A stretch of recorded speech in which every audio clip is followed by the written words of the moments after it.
Look around. Everywhere these days, people are crying out for effective leadership. There's no mistaking it any longer. Men, especially leaders, are struggling, emasculated by imposed rules, stereotyping, and leadership models that are no longer working. There are many women who are doing a much better job at leadership than the men, and we need to recognize them. We need their help too. Welcome to W.E.L.L., the Women's Expressions on Leadership, Learning, and Liberty podcast show, and I'm its host, John Krotek. This is the show where women can help us men to be better men, more effective leaders.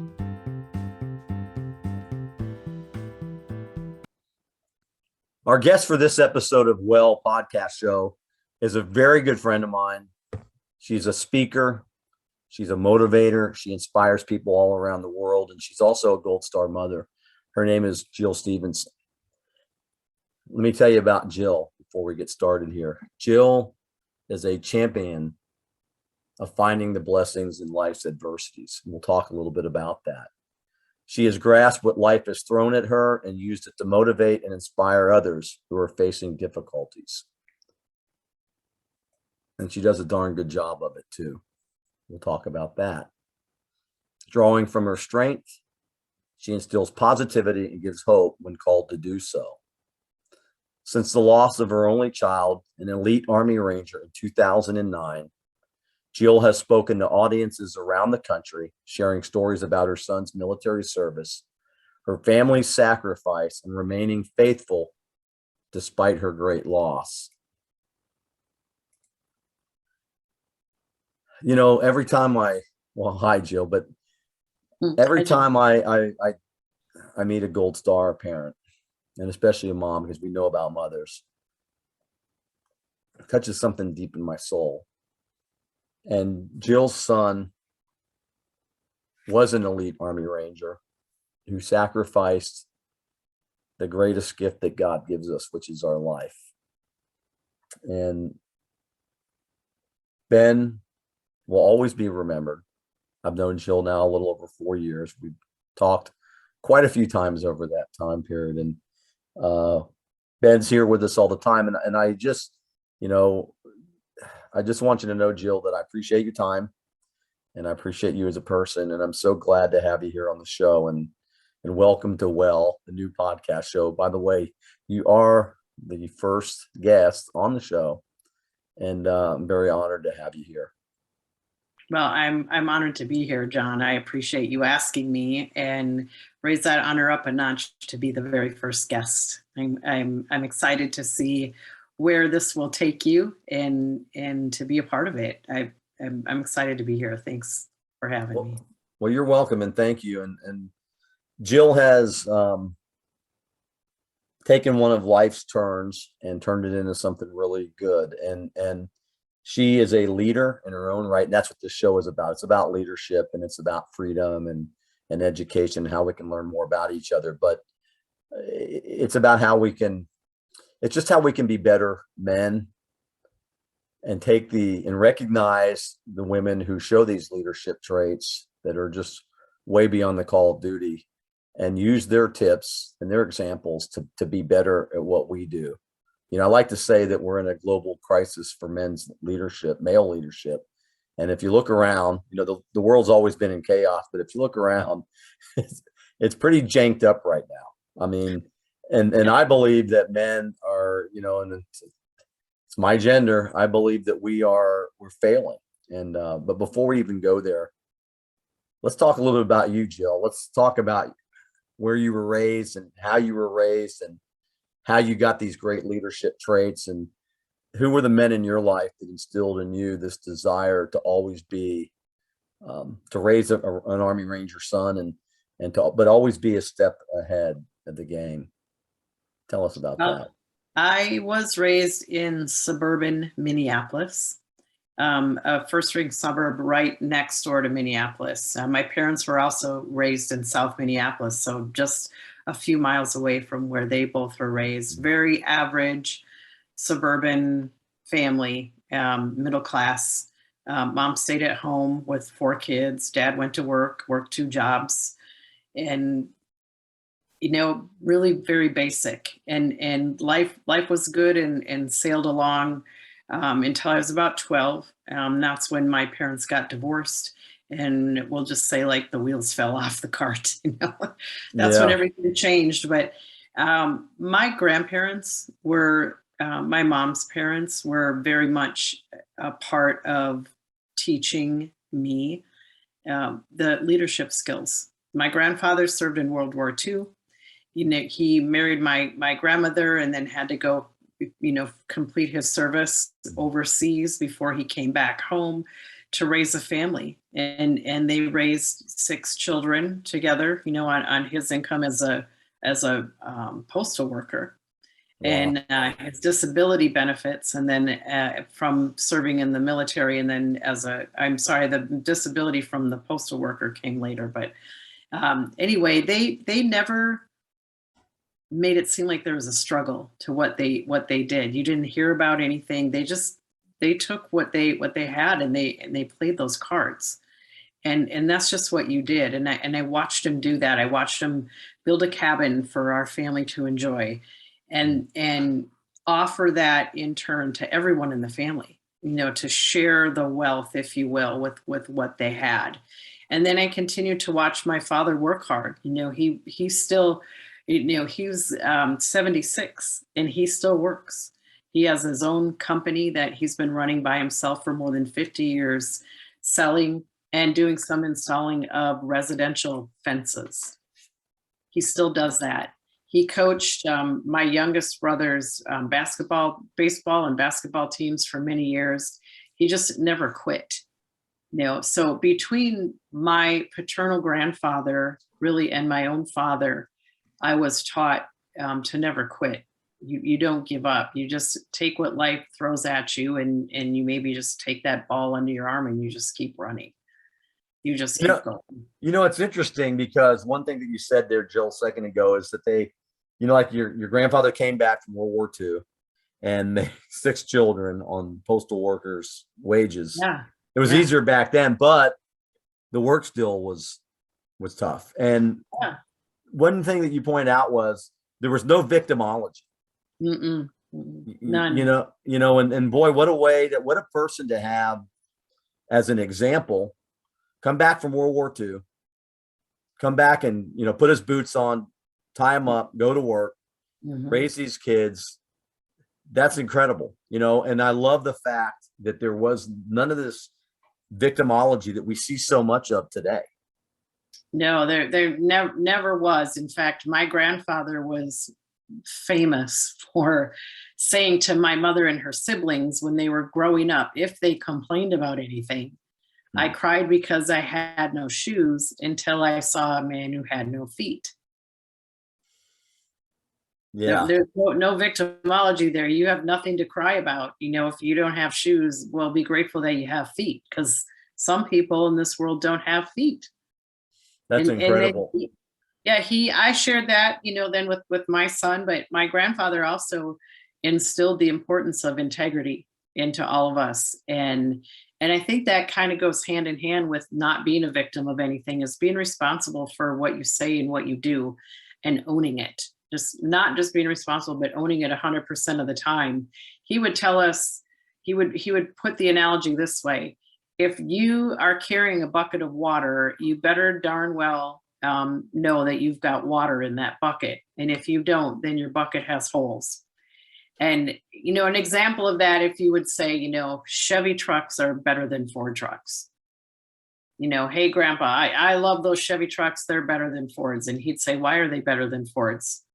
And if you didn't have an answer to back up what you just said, then he would get it out of you or tell you, don't say that if you can't back it up. And so it became the analogy of your bucket has holes. If you can't back up what you're saying, then you really shouldn't say anything at all.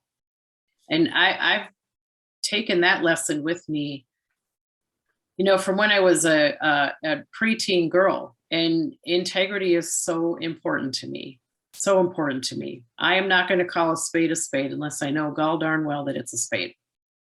That's important. Even today, we see so many people not telling the truth, not being integral, and Yeah. then they just seem to get away with it. There's like no consequences. I No, know that yeah. whenever I didn't tell the truth, I knew what corporal punishment was. I knew that something was coming my way. So, the two things you pointed out: no victimology, Hmm. and take responsibility. Yeah.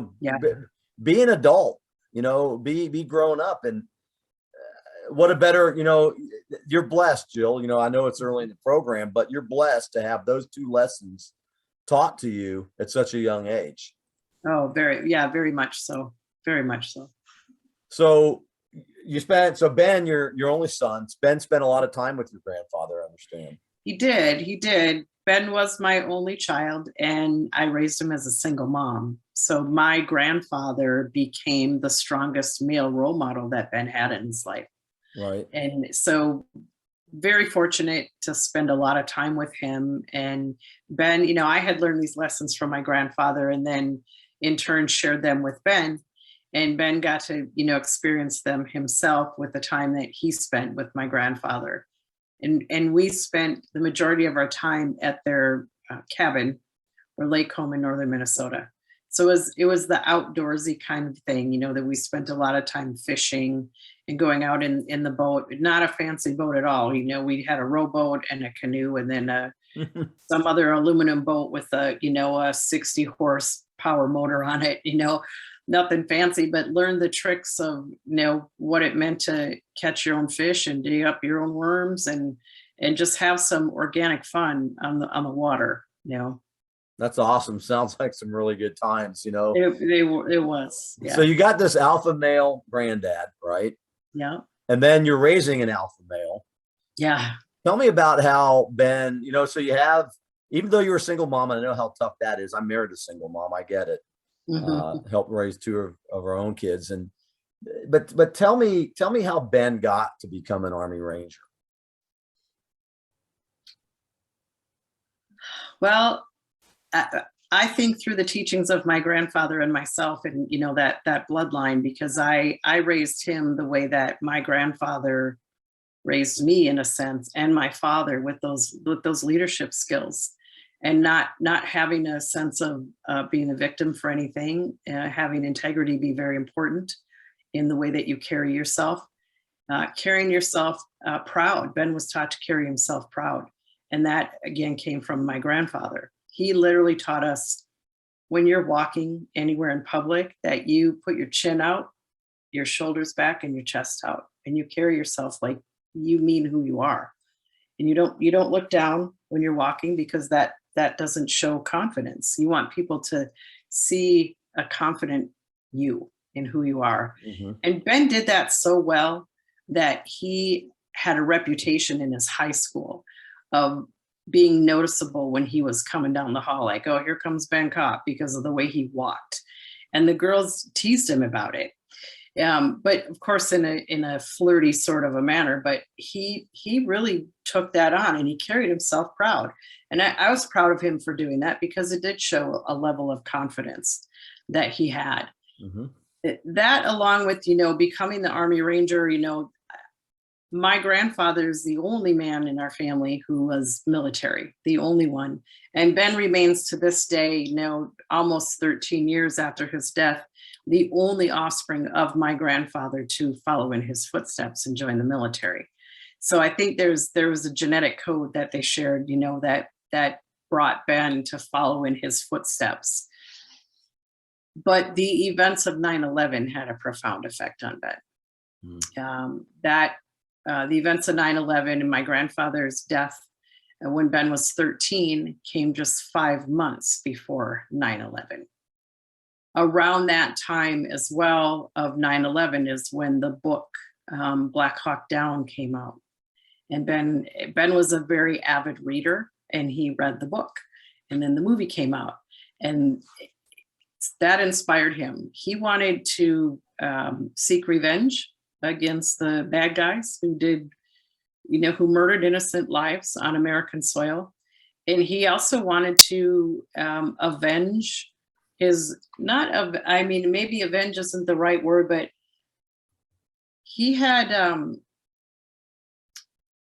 the terrorist attack on our country to him was personal.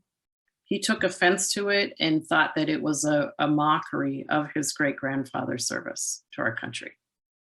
So he did wanted to avenge that as well. So all those things, being raised by a strong single mom and being responsible and having that sense of integrity and ownership of who you are and what you do, well, they took him on that path of, I got to be the best that I can be.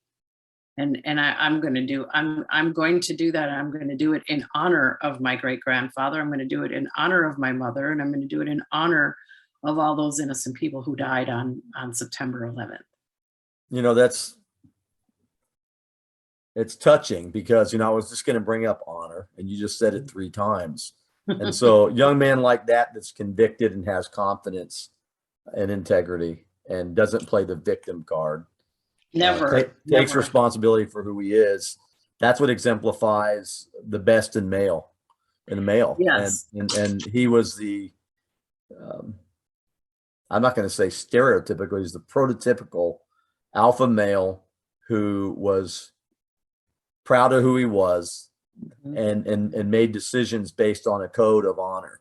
And, yep. And again, I get back to like what's going on today, imagine if we had more Ben Kopps in the world. Wow. Yeah. You think we would have the situation we have now?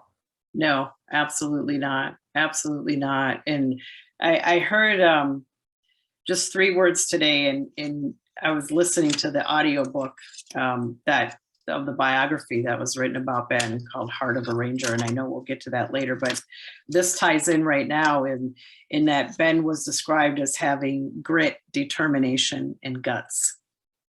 Grit, determination, and guts. And I wrote that down and I could use some of that today for myself.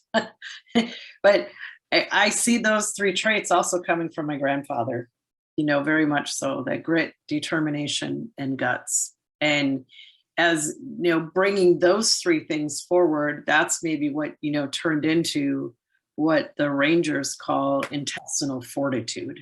And Ben definitely had that intestinal fortitude. I'm sure he did. And he we could spin those words a couple different ways. Resiliency. Yeah. He was focused, Mm-hmm. and he was courageous. Yeah. Those, again, what we're alluding to, for those who are listening, is we're alluding to traits that seem all too often missing in today's leadership, and especially the male leadership. And of course, this show is designed to recognize leadership and from our female counterparts. I'm just totally inspired by the story of Ben, and always have been ever since we met, Jill. And and on this journey, you've inspired and helped so many people. And how you've done it? You've done it with grit, Yeah. determination, and guts. Yeah. It hasn't all been glory. I know that. No. There's been some rough times, but one thing that your grandfather taught was never give up. And I think that's so important, and with respect to what's happening today, I think that we can take the story of Ben and your family and take it to heart and learn some lessons here, learn some valuable tips. So tell us about the book, The Heart of a Ranger. Tell us what the backstory is that. And I know if this doesn't touch your heart, nothing will. Well, the backstory is that Ben was wounded in action while he was serving in Afghanistan on his 3rd deployment. And he survived those injuries long enough to make it back to Walter Reed Army Medical Center in Washington, D.C. But the day after he arrived, he was determined to be brain dead. That brain death, though, enabled him to become an organ donor. And so 8 days after he was shot by a sniper in Afghanistan, 8 days later, he was removed from life support, but not before he donated all of his major organs, bone, skin, and tissue. Those major organs were heart, kidneys, and liver. And then he directly saved the lives of 4 people with those donations, and then enhanced the lives of 55 more with the donation of bone, skin, and tissue. The woman who received Ben's heart is still living today. We can come back around to that, but just a nice little fact to note that she's still doing very well today. But there was a gentleman who lived in the Twin Cities where I was living at the time, and the time being when Ben died and was wounded and then died. He was a journalist, and he just happened to be from the same hometown as the woman who received Ben's heart. He was reading his online, or his hometown newspaper online, about 2 years after the fact, after Ben died, and he came across an article that was written about this woman and myself and how we connected. She was a former work colleague of my first cousin, and that's how we got connected. And so I had met her a couple different times after she received Ben's heart. Well, Bill, who's the journalist, was just blown away by reading that story, because he hadn't heard about it when it happened. And so he reached out to me and asked if we could do a story. And by a story, he meant at the time a news story, because he was a journalist for a local ABC affiliate station. So we did a story and then became friends and stayed friends. And 3 years later, I think it was 3 years later, his oldest son went off to join the infantry, just like Ben did, and did his training at Fort Benning. And Bill was inspired while he was attending his son's basic training graduation about Ben's story, because he knew Ben's story very well. And it just reminded him of what I'd already told him, my experience with attending that graduation ceremony. And he just decided at that moment that he wanted to reach out and ask me if he could write a book about it. And so he reached out to me and asked what my thoughts would be about him doing that. We met for lunch. I had a really good feeling about it. I just totally aligned with the way that he wanted to write the book and tell the story, and gave him the blessing. And 3 years later, the book was released. And it's titled The Heart of a Ranger. Yep, Heart of a Ranger. And what's Bill's last name? Lunn, L-U-N-N. Bill Lunn. Thanks for sharing that. That's a very touching story. I mean, it's one worth hearing, and I'm sure that it's one worth reading. I know that we did an interview one time, Jill and I, on Strata Combat Radio, and the title of the show was The Heart of a Ranger's Mother. Mm-hmm. And it's interesting because the show parallels that show and talks about the conditions and the personalities, the character traits of what separates, what we could say in the Bible, the wheat from the chaff, without passing judgment. Mm-hmm. And that's, what do you think, what do you think needs to happen to male leaders today for them to wake up, or for all of us to wake up? How can men be better leaders, and how can women help men? Well, I think, I don't know if I have an answer for that at the moment, but what comes to mind is I think there's this lack of grit, determination, and guts. It's not there in the male population like it once was. Men don't have that sense of obligation, if you will. The moral compass is gone. I think, moral compass is what made my grandfather serve his country, come back and take care of his wife and raise a family. That he felt convicted to do that. Where's the conviction in doing what's the right thing? And I don't think enough men have that grit, determination, and guts to stand up and do those things anymore. And I'm not saying that you have to be married with children to be a leader. Obviously, you don't. Obviously, one doesn't. I don't know what the exact answer for that is, John. I just know what qualities are missing in the men in the world today that aren't standing up for it. I think about we'll just say the holding the door for a woman, or just doing things for a woman because that's what a man does, out of courtesy and respect and honor to who you are as a person. For instance, I traveled a couple weeks ago, and I'm on an airplane, and I had a carry-on suitcase with me. I'm not 20 years old. I'm not 85 years old. I'm somewhere in the middle. But there was men all around me that didn't offer to help me lift my suitcase up into the overhead bin. Now, I don't have that expectation, but there was one man who stood up to help me, and that man was about 85 years old. Wow. He stood up and said, "Do you need help, young lady?" And I said, "Sure." And I let him help me do that. And I looked around, in the seats around me, and he was the oldest guy as far as I could see. And he's the one who offered to help me.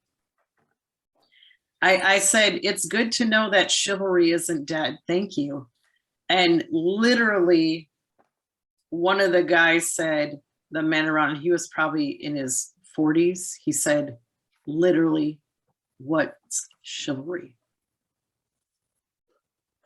There it is right there, right out of There your it is, face. right It's like, there. Yeah. what's chivalry? What etiquette? And what is etiquette? Sometimes I wonder how much of this, Jill, do you think is societal, or what we might call social constructs? And follow me on this. Follow me on this.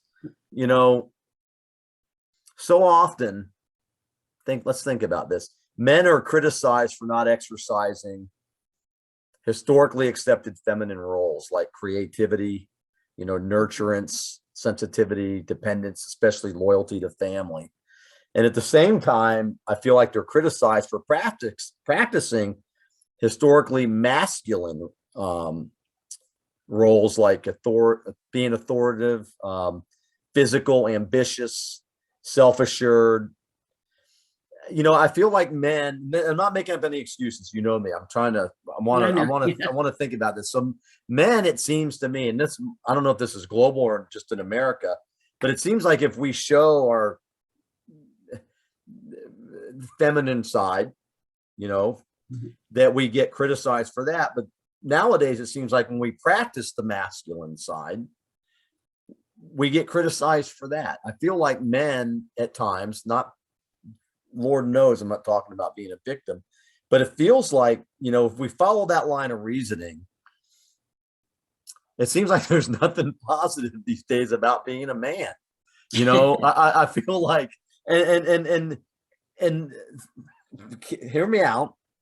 The American Psychological Association, they even have the traditional masculine role has now been deemed a personality disorder, or could be a personality disorder. So rather than accentuating the strengths of a man, there's nothing constructive about that. So my thing, so if masculinity is a disease, and we can talk about that, how can we eliminate it, or should we eliminate it? I don't know. I'm trying to. There's something going on in society these days where men have lost their way.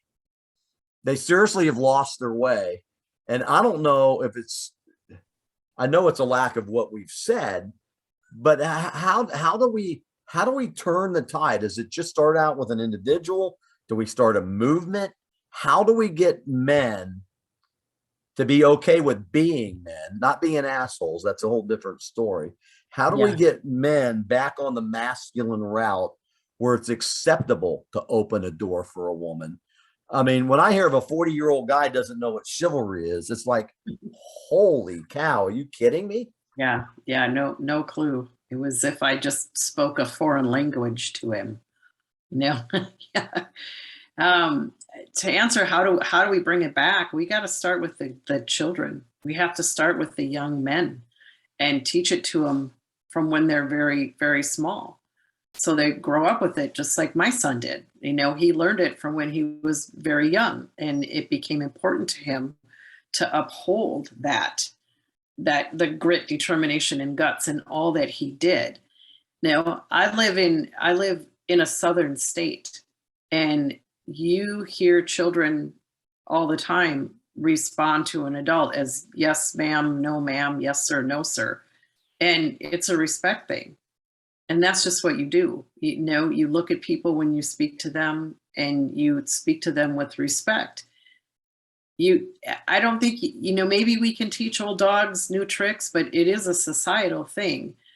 Can we unteach what we haven't taught our 21-year-olds as they're, released from college and go out into the real world, or graduate from high school and go out into the real world?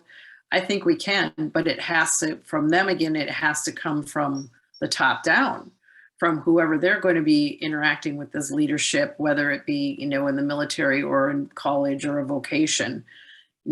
Sending your children off unprepared to survive on their own is a cop-out, if you ask me. We need to prepare our children for that.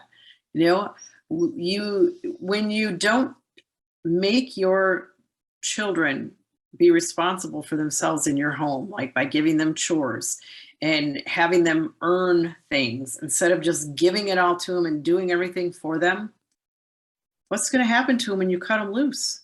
They're not going to be able to survive. And then they automatically play the victim, because if they don't get things done for them, they think that the world isn't fair. Well, you know what? It's interesting because the first two things that we talked about was personal responsibility and victimology. I mean, the two very basic things about raising children. You if you're going to have children and you raise them to be responsible children, and then they become young adults. And I have seen some crazy things with young adults that we would have never dreamed of doing when we were coming along. Yeah. Disrespect and just anyhow. We're not here to castigate or pass judgment. We're trying to find solutions. Right. And the things that you're talking about it's not rocket science. I mean, they're not. No. It's not that hard to be responsible. No, it's not. But again, it has to come from, it has to be instilled into our youth, or it's going to be instilled from the top down. If it isn't when they're young, if they don't learn it when they're young, they're going to get it hammered into them once they are released into the adult world. They'll find out real fast that, hey, you know what? My mommy always made me a sandwich, even the day after I graduated from high school. Well, guess what? Your mommy isn't following you to college or into the military. You're going to have to learn how to make your own sandwiches, and do your own laundry. There's skills that you've got to have. Yeah. I mean, I remember my mom teaching me how to sew a button. When I think in the 7th grade or something like that, and through the hole and back down, and how to sew on a button. Yeah. And there were so many people as I grew up, you know how to sew on a button? And it's like, yeah, I mean, every guy should learn how to sew on a button. And that's what I get back to. There are certain things that are not being taught that are so basic and so simple, but they help you to develop that confidence. And you're right. You said cop out.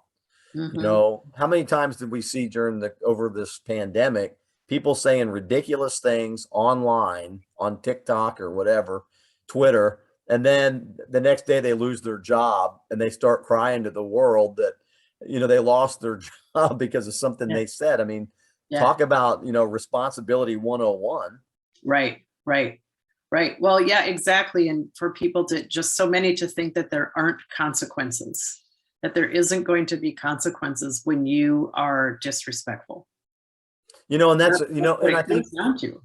Exactly, Jill. I think you hit the nail on the head. And I think that's one of the major challenges that we got, is to have a sense of consequences, because some of the things that we're seeing lately, the vitriol, the hatred, the narcissism, it's so out of control, but yet even people at the highest levels seem to get away with it. Yeah, yeah, they do. They do. Everybody can just, well, they just play the blame game over and over again. You just, and if you're behaving in a manner where you are conscious of, you care about what the repercussions might be, that should keep you from saying anything dumb to begin with, do anything dumb to begin with, even though you have the thought that you don't agree with it and you may think it's dumb or stupid or ignorant or whatever, just don't say it. Just Yeah, don't say it. my wife would say, "You're not in control of your emotional state right now." Yeah. I'm like, Right. okay, we can still be Okay. taught. So I think we can still be taught. I think that no matter what age you Absolutely. are, and I Yeah. think it's an intuitive thing. There is a basic right and wrong, Hmm. you Hmm. know, and motive and Yeah. intent. We can go into those, but I think that what we've touched upon is some things that are completely missing. It's rhetorical, obviously, but Hmm. I think that the responsibility probably is a key one for me. What we've talked about today is being responsible for who we are. Hmm. Um, Now, to play the devil's advocate, I don't really like to play the devil's advocate, but let's just say men have been emasculated by the societal parameters and they're not following their calling and they become something that they're not. What does a guy do when he's in that position? It's a tough question. I know it's kind of deep, but what do you do when you're to the point where you don't know what you just don't know who you are and what you're doing? And I see that with a lot of guys. Did you know? I'll give you some time to think about it. Did you know that in the last 3 years, women have now surpassed men going to college? I mean, there's more women enrolling than men, and men are dropping out at higher rates. And the consistent comment from most of these young men is they feel lost. That's it. Could you imagine at our age, when we were going to school or doing whatever, could you imagine feeling lost at 18 or 19? I mean, we already had a direction, I think. Right. You had a direction, and that you had leaders, you had leadership, where when we were young, John, the teachers were allowed to be leaders. Teachers aren't allowed to do that anymore. They can't be guides like they were when we were young, or mentors. The mentorship has gone down over the years as well. I can't speak from the position of what would a guy do, because I'm not a guy, obviously. And I make it a habit to not speak for anybody but myself, unless I know darn sure that this person agrees with my opinion. But personally, if I'm going down a road that isn't conducive to my growth and I feel lost, then I'm going to seek guidance on that, whether it's interpersonal or reaching out to a friend who might be able to help me, who's had a similar experience. There's more help than there's ever been out there. Way more help than there's ever been out there, Yeah. because so many people are lost. It's not just men that are lost, women are lost too. With the men not having a direction and not going to college, but then more women are. Why are more women going to college than men? Do women feel a greater sense of direction for that reason? That's a good question. I don't know, but I would say that, we need to have leadership in our lives, no matter, whether you're a man or a woman. We need to have people we can go to help us when we do feel like we're off track and need Yeah, to get back, on the straight and narrow, if you will. no, that's a good answer. But I think I think this is just, again, I'm sake of conversation. I think a lot of women are really pissed off or uncomfortable with the state of male leadership. And, I've caught bits and pieces of things that ladies have said. And it's just made me think, that she's angry, she's not angry in a way that's not well, I guess anger is not good, but it seems like she doesn't want to be where she's at, trying to fill that role. Does that make any sense? Like, I think women have been placed in situations because the men aren't stepping up, that they're uncomfortable with that and they shouldn't be there. Hmm. Hmm. Not that they're not capable, Right. Right. it's maybe it's a role that should be filled by the men. And like you putting the suitcase up. Yeah. Yeah. That was, and the 85-year-old guy jumps up and does it. Well, I don't know Hmm. how much he jumped, but Yeah. but that was an uncomfortable place. And if I was a woman and had all these guys around, I'd kind of be not angry, but I'd be wondering, where are the men? Yeah, exactly. Yeah. Where are the men? Why is it just an 85-year-old who stands up in that situation? And yeah, I agree. I agree with you, John. I'm not angry about that. But it makes me sit back and it makes me stronger. Think, if the men aren't going to do this, then I'm going to do it myself. I'll just do it myself. And you can be a very independent woman and still want a man to help you do things. And that doesn't mean that you're weak. And being a very independent woman also doesn't make you a feminazi either. Yeah. Because I'm old school and do believe in chivalry. I don't have any issues with men doing men things and women doing women things. And if you want to even call them that, some people might even take offense to that. But if you want to take the trash out and warm up the cars and fill up the gas tanks, I'll gladly do the dishes and vacuum dust. I don't have Like, any issue with that. But we're not really talking about those roles. I know we're talking about, the state of the world right now, and where are the men? And, I think men have to raise men, and that's what's missing also. There's so many women, so many children are being raised in single parent households. yeah. And that has a great effect on it. And while my son was raised in a single parent household, he had that strong male role model that influenced him enough up till the age of 13, when my grandfather died, that he had injected enough of that masculinity in him and that responsibility that it got him through. Yeah. And that's awesome. And, again, and I know, we can dissect masculinity and femininity all day long, but it Mhm. really comes down to the individual. And there are ways and solutions and things that we can do.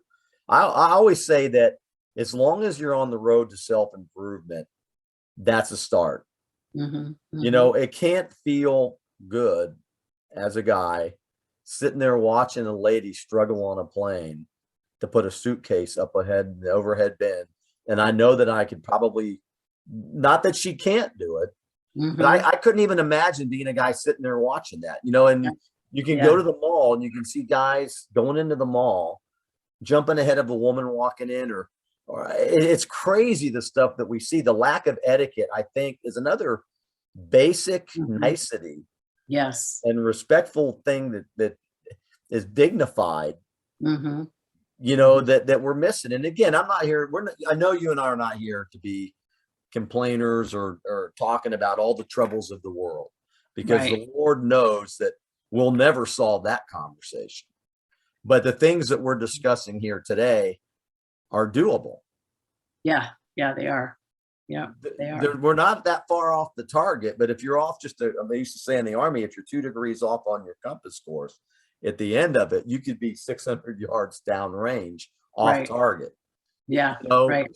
so just those little tweaks, guys, if Mhm. we just start doing things like helping ladies on planes, or opening up doors, or taking responsibility for who we are, and being nice for a change, we could set the example for the other guys around us. And if the guys think that you're being weak because of all that stuff, then you don't need to be hanging out with those guys. Well, exactly. A common phrase I hear people say a lot is, don't mistake my humbleness for weakness, or my humility. Don't mistake my humility for weakness.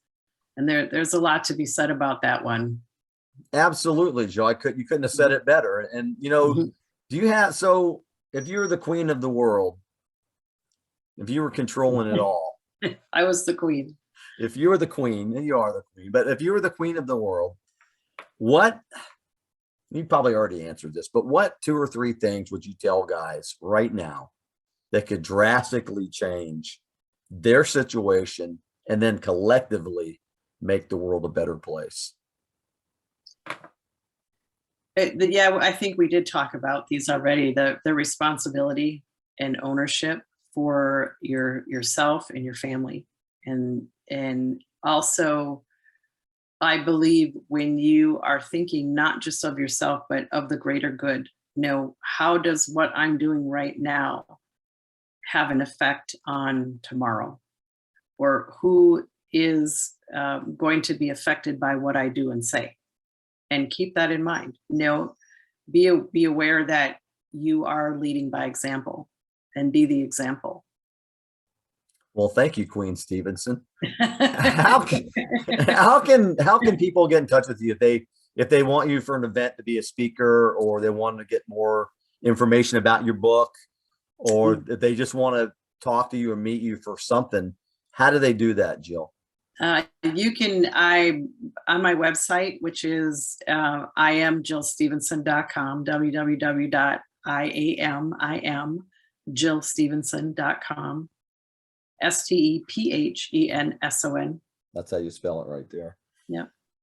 Yep. And then the book, can they get the book off your website? They can get the book off my website. It's also available on Amazon. It's called Heart of a Ranger by W.E.L.L. I did not write it. Bill wrote it, but I helped him with it, was right there alongside, and did a lot of the editing with him. And in fact, the audio book version was just released 4 days ago.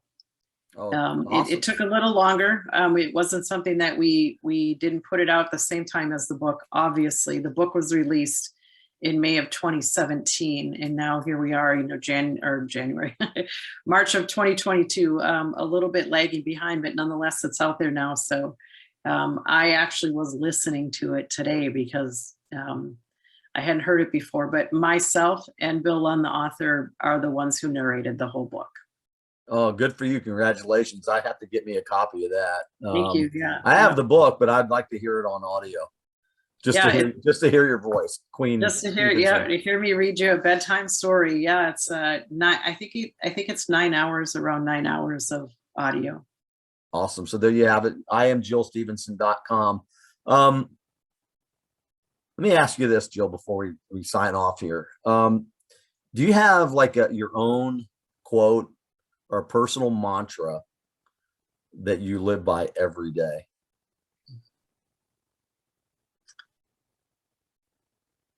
I have a lot of them, John. I have a lot of them.